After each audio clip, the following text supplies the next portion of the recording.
Ladies and gentlemen, thank you for being so dutiful and diligent in your service as jurors. It's been a long road that we've traveled to get here today, and I want to impart to you what I think are the most important pieces of this puzzle. As T.B. Smith said, there's always a puzzle you've got to put a frame to. Well, that's what the purpose of this trial was, to frame in everything that happened to RaDonda Vaught. What RaDonda Vaught did to Charlene Murphy, despite the helter-skelter of 12/26 of 17, when Charlene Murphy was coding on the table and nobody knew why. We're here to frame in all context and all the evidence that we have that shows that RaDonda Vaught acted recklessly and Charlene Murphy died as a result of that. That RaDonda Vaught had a duty of care to Charlene Murphy, and RaDonda Vaught ignored that, causing neglect, which caused her death directly. Now, I take great umbrage with the fact that Mr. Strang said that the state's trying to take the liberty of Mr. RaDonda Vaught. We're not. We're presenting our case to you, the jurors. We don't decide anything but what evidence we put on, and you make the rest of the decision, and so does the judge. But the immutable fact of this case is that Charlene Murphy's dead because RaDonda Vaught couldn't bother to pay attention to what she was doing. I think the best way to put it to everyone is, I believe Dr. Lee said, talking about a drunk driver. You know, you drink too much. Yeah, there is some culpability, and when you drink, you make a conscious decision to consume too much alcohol. You certainly don't intend to run over anyone after you do it. This is even worse than that. This isn't drunk driving. This is driving with your eyes closed. How else do you explain that she held the Vecuronium bottle in her hand? Can I get Exhibit 8, please? How else can you explain that while she's in front of the AccuDose, the screen pops up, the name pops up, the profile's there? The defendant would have you believe that the information wasn't in her profile. She says she went to the MAR, didn't know what it said. Didn't know what was in the MAR, or saw it in the MAR after she went to look. And then goes back and seconds later immediately starts typing VERSED.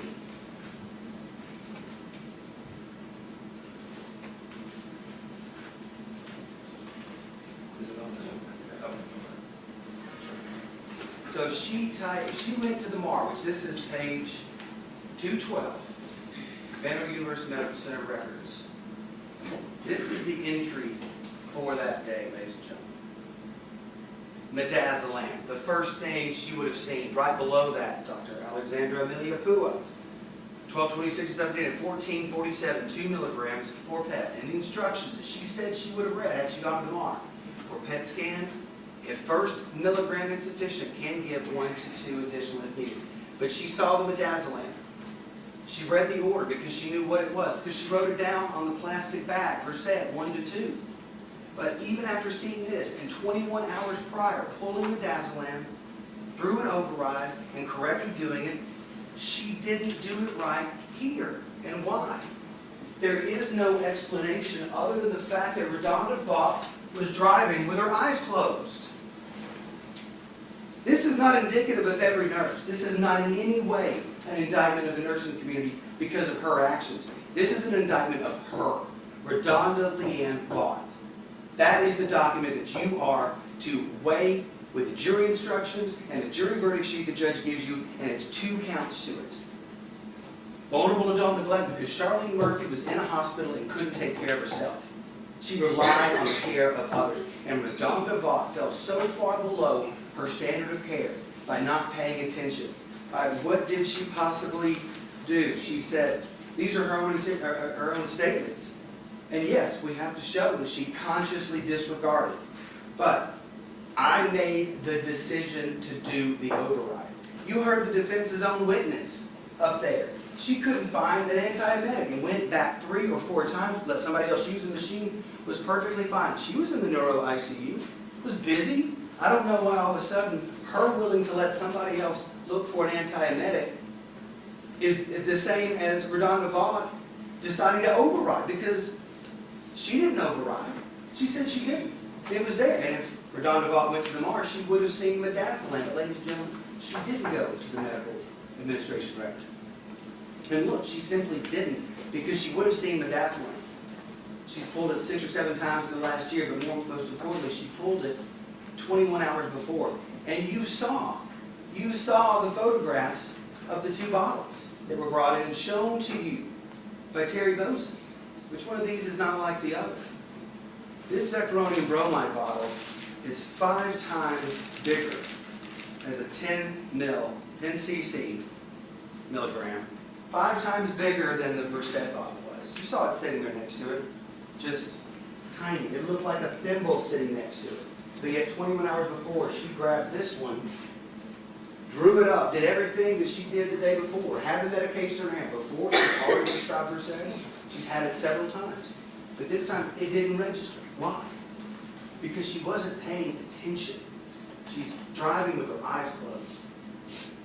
It's unconscionable to do that. There's no other explanation for this event occurring other than the fact that she paid 0 attention because she couldn't be bothered. She's up in the NICU, and she's got her orientee that she's talking to. We saw Mr.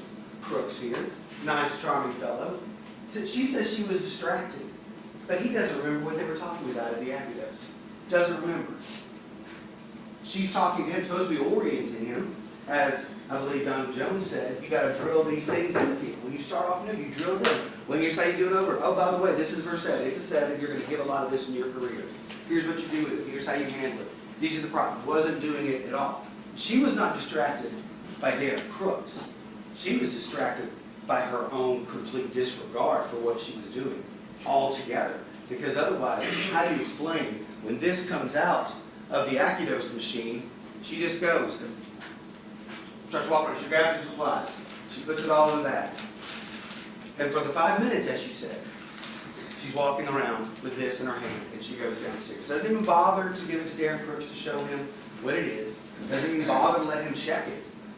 And when she gets downstairs, she doesn't let him check it. And you heard the fail-safe are the 5 rights. And even their, I'm not sure if it was their own witness, but other witnesses have said that you could give it to Darren. He was an RN. He was a registered nurse. He just wasn't ready to go out on his own at Vanderbilt, but he still had a nursing license. He was competent to check this medication. But again, her eyes are closed.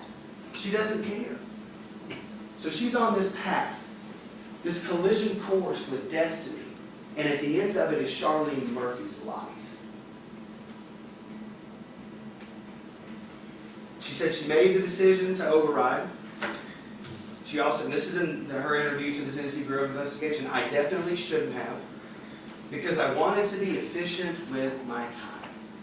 Ladies and gentlemen, she was too bothered because she wanted to get Darren down to do the swallow study, and she got called and annoyed and had to do a medication administration, which, interestingly enough, she doesn't remember the other time she's pulled it, but obviously at this point, she doesn't even have a habit of monitoring when she gives Vaught.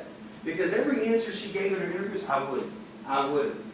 She's going off muscle memory. She's going off habit. I would have done this. I would have drawn out just a little. I would have drawn out only what I needed. I wouldn't have given more than one. I would have started at the lower dose. I would have. Every witness that was a nurse up there, and even the pharmacist, said that you have to monitor with Vaught. But Ms. Vaught wants you to believe that this is just not the rule. This is not what you're supposed to do. Even their own witness said you're supposed to monitor. There's absolutely no explanation. But she wanted to be efficient with her time, so she hurries through. Because here's the thing that bothered me. She's given midazolam before. She knows she's got to monitor because of the 5 rights. She could have told Ethan Gully, no, I can't do that because I've got a swallow study to get to, because I've got to assess this patient and make sure the medication works, because the order says 1 to 2. Everybody said you would have had to have stayed and watched the patient. Otherwise, how do you know if 2 is going to be enough?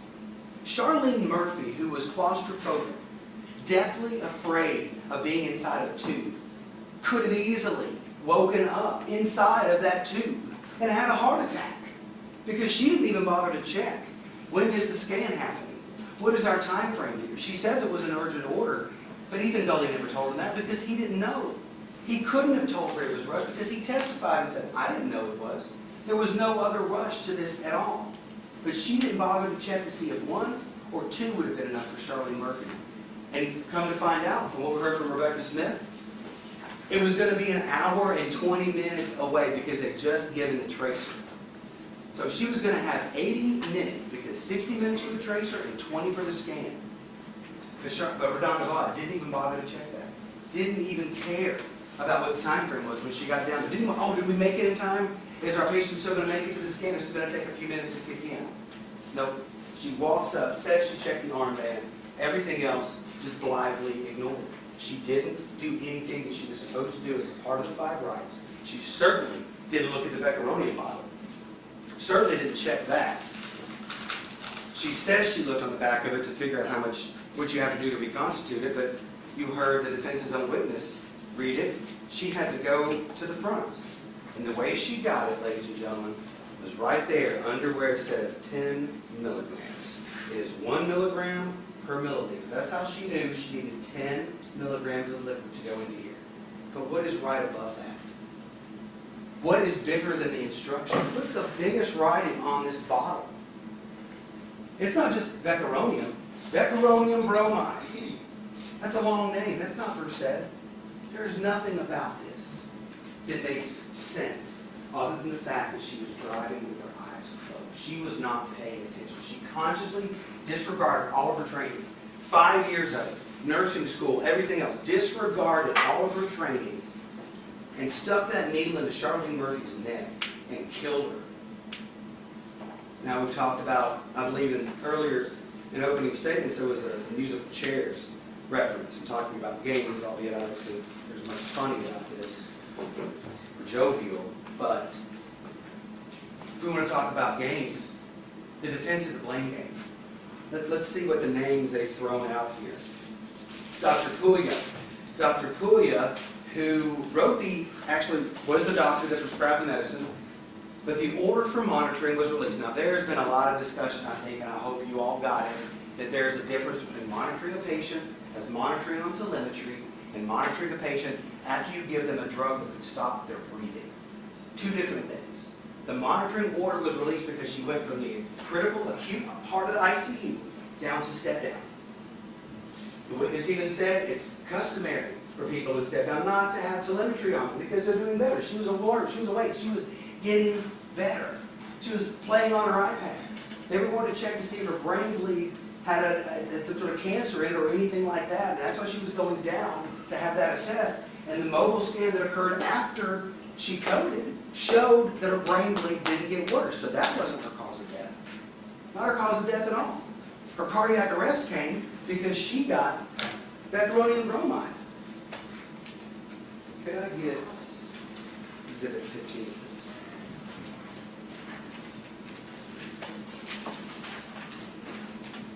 But we want to blame Dr. Puya for this. He should be on trial for removing an order for telemetry for a patient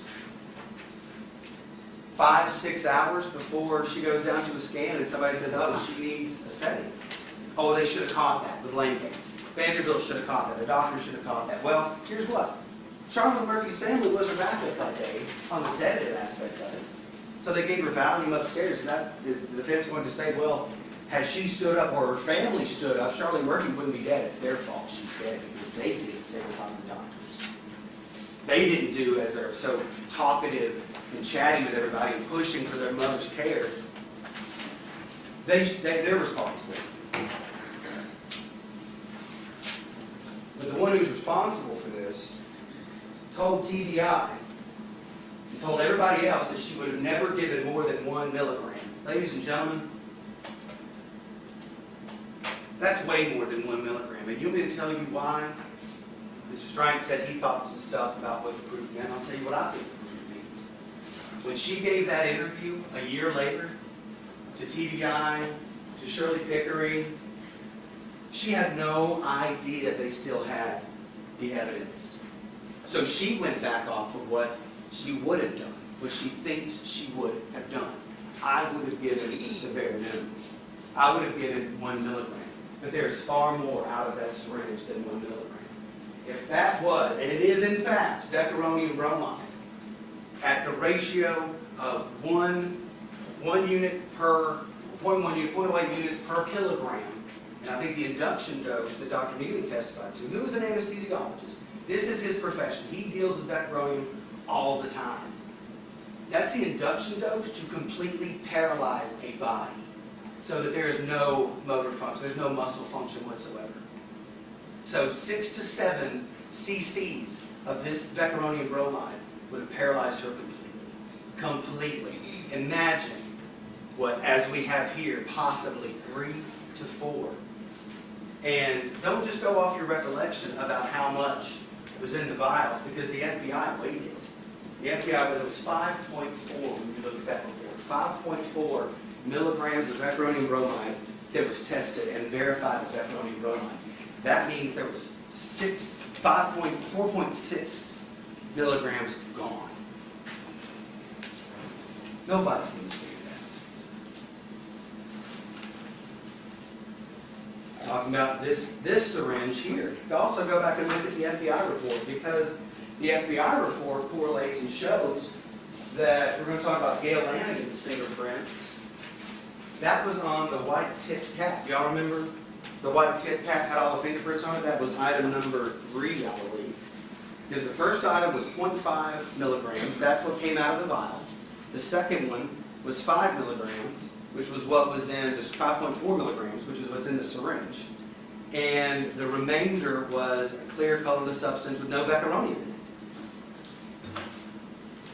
That clear colorless substance with no vecuronium in it is what Gail Lanigan's fingerprints were all over. So, find that exhibit.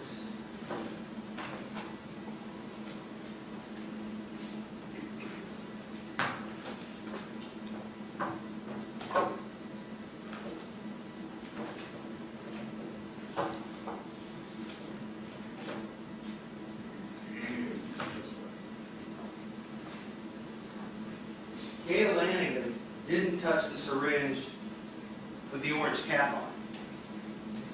The white tipped cap is what her fingerprints were on. She touched an empty vial of saline solution.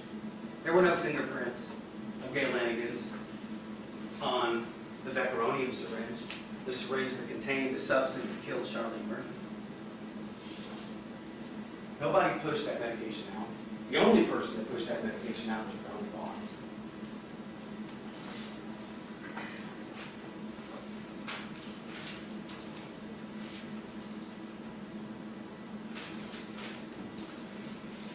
I believe it was mentioned about, the differences in nursing generations, and I don't know what that means exactly, but it's certainly frightening. But I will say that the state's proof showed that nurses of all generations got up there and testified to you. Nurses of 40 years, 30 years, 10 years, 5 years, 5, 7, 8 years. So we span again on the nursing profession. And every single witness said you default back to the 5 rights. You always default back to the 5 rights no matter what. And when technology fails you, you go back to the 5 rights. If a pilot is flying a plane and he loses his instruments, what does he do? Just let it crash to the ground, because that's what RaDonda Vaught did. Her fate collided with Charlene Murphy, and now Charlene Murphy is dead because she didn't pay enough attention to what she was doing. About the syringe that you saw up there, Rebecca Smith said she pushed 1/3 to 1/2. Kind of looks like 1/3 out of that syringe. To me, that's reckless.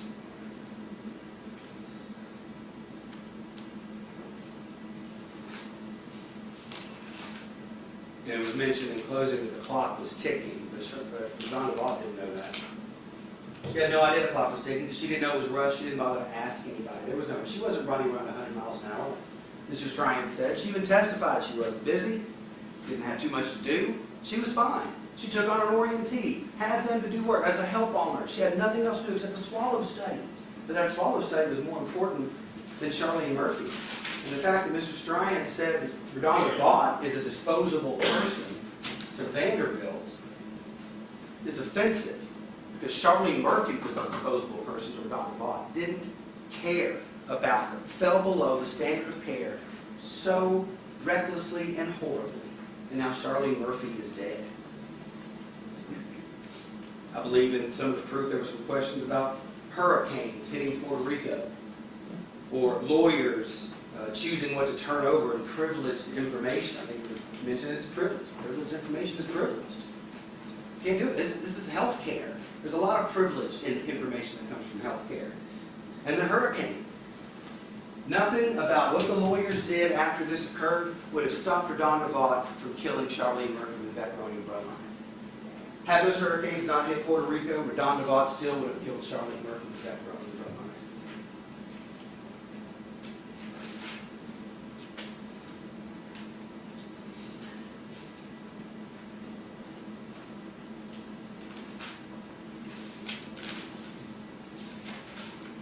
So there's been some mention. I think the proof has been really good in closing arguments. It's a question about the cause of death. And yeah, there are the death certificate by Dr. Zimmerman.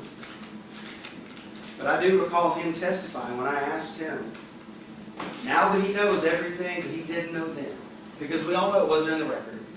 Everybody was like, it's unclear what's said in the record. And you've got the medical records. So maybe you got medical training, you know, you can look through and find where it says in there that it was actually given, because it actually doesn't. It says not given.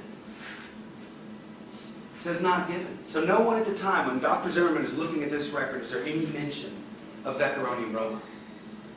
So he has to say, well, the last thing she presented for was intracerebral hemorrhage and cardiac arrest, because all of a sudden, she's in PET scan, perfectly fine, getting ready to go home, but then she arrests. What was the only thing that occurred at the PET scan? It was different from when she was up in the step-down unit getting ready to go home, as her brain bleed had not worsened. There's an intervening factor to the defense's idea the cause of death was a heart attack or the brain bleed got worse. It was the introduction of 4 milligrams, at least, of vecuronium bromide into her body. And Dr. Neely testified that that is consistent. What he saw with her.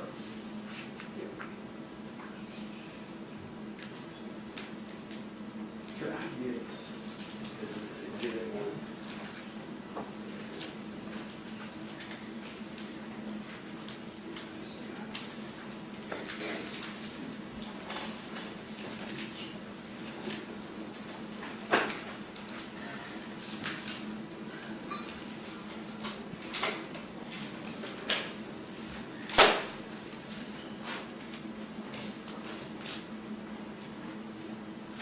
Let me address something first. That, other than by accidental means, that statute's somewhat confusing.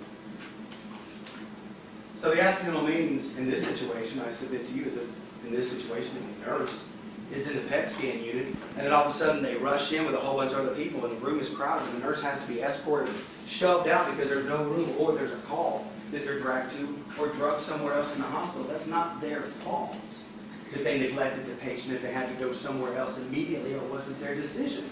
But let's not forget, RaDonda Vaught walked away from Charlene Murphy after she pulled a drug that she knew was a high-risk medication.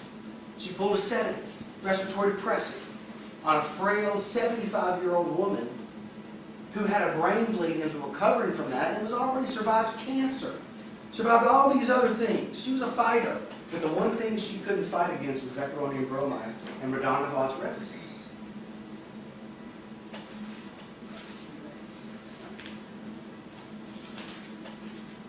It wasn't an accident or a mistake, as it's been claimed, because there were multiple chances for RaDonda Vaught to just pay attention, to do what she was supposed to do. There is not a scenario that I can think of where this is in any way, shape, or fashion acceptable or to be condoned. It's reckless behavior, whether it's drunk driving or driving with your eyes closed, not paying attention, and then running someone over. That's exactly what she did. Now we know that when she came upstairs, that she was having certain symptoms that Dr. Neely said were indicative of hypoxia, of an anoxic brain injury.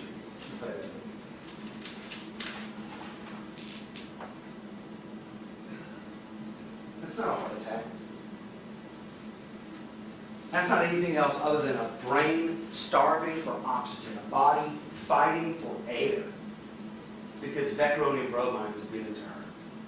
There's no question about the cause of death. It was vecuronium bromide. The smoke stream has to finally dissipate at some point, and I hope it has, because this isn't Vanderbilt's fault. They may have messed up. No one's perfect in that situation with the hospital and everything's running.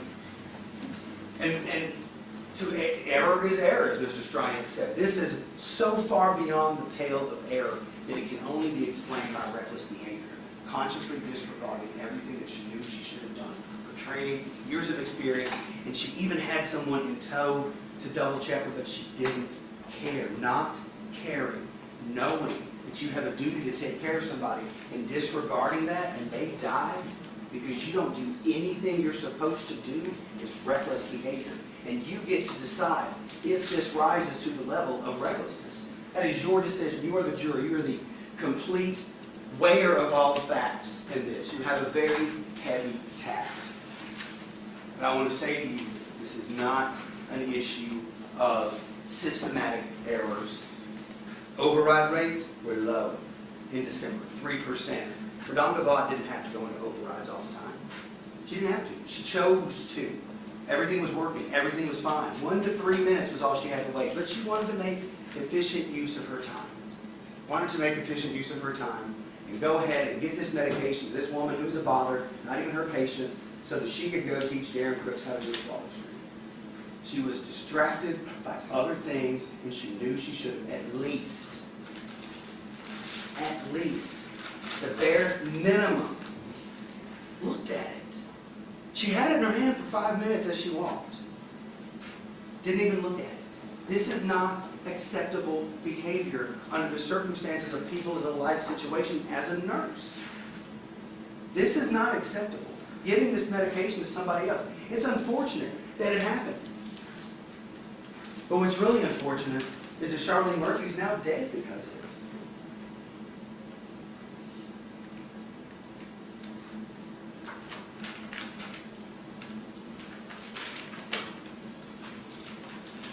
Talking about those discussion about medical errors. Yeah, all right, there's a system at Vanderbilt that tracks medication errors. It's going to happen. But you remember Shirley Pickering saying in 15 years on the health-related boards, she has never investigated a death from a medication error. Never. RaDonda Vaught is the first nurse in Shirley Pickering's 15 years that acted so recklessly that somebody died. That's the fact.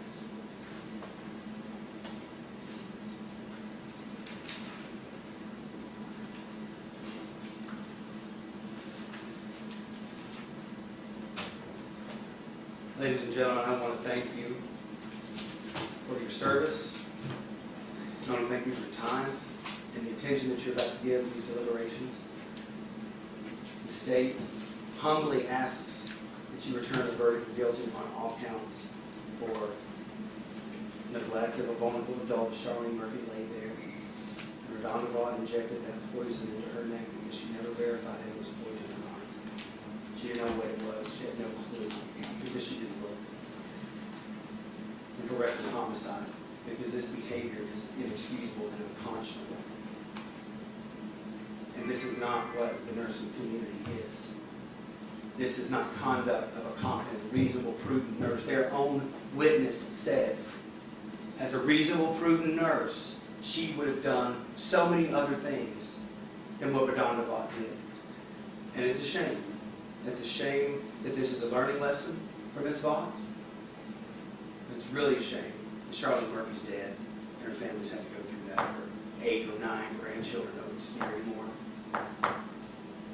She spent Christmas in the hospital and New Year's in the ground. All because RaDonda Vaught didn't do what she was supposed to do, the basic, standard, minimum care for a patient. So I ask that you vote guilty, ladies and gentlemen. Thank you.